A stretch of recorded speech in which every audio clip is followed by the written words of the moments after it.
Welcome to Learn Short and Typing with Vikas sir. Exercise number 30 GD Beast. Dictation number 2. Dictation आपकी first dictation हो चुकी है जो सुबह की मॉर्निंग में. अब आपकी सेकंड डिक्टेशन है जो आपको पीडीएफ की फॉर्म में टेलीग्राम चैनल पे मिल जाएगा. So be ready. 100 वर्ड पर मिनट की स्पीड होगी.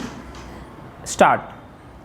Subsequent to the dismissal of the second appeal, the appellants and the respondents compromised their dispute and such compromise was reduced into writing.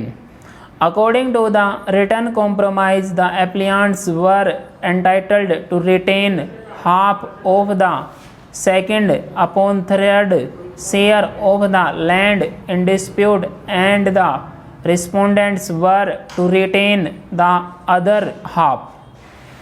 The respondents admitted in their compromise did that the appellants had taken possession of their share of land.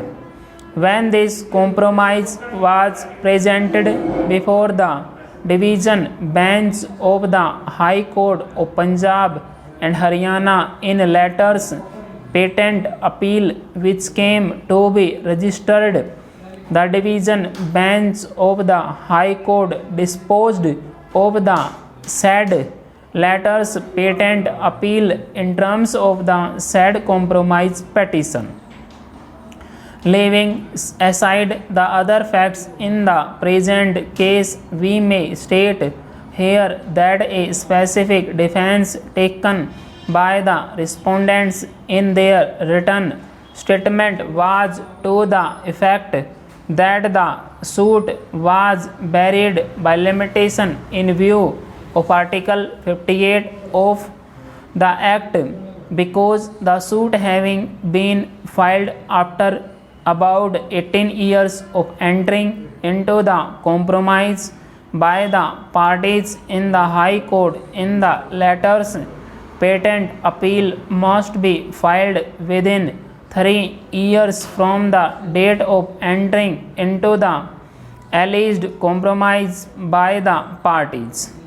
Accordingly, the respondents alleged that the suit must be dismissed on the ground of limitation. We make it clear that since the only question involved in this appeal is relating to the question of limitation, we have not considered the other aspects of the matter in this judgment.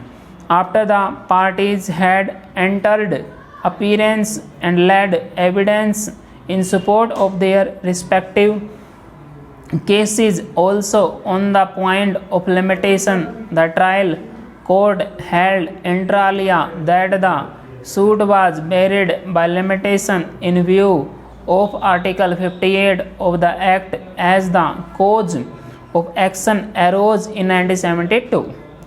The High Court has not exercised the caution that was expected to while dealing with the judgment of acquittal by the trial court. High Court was not justified in interfering with the well considered judgment of the trial court.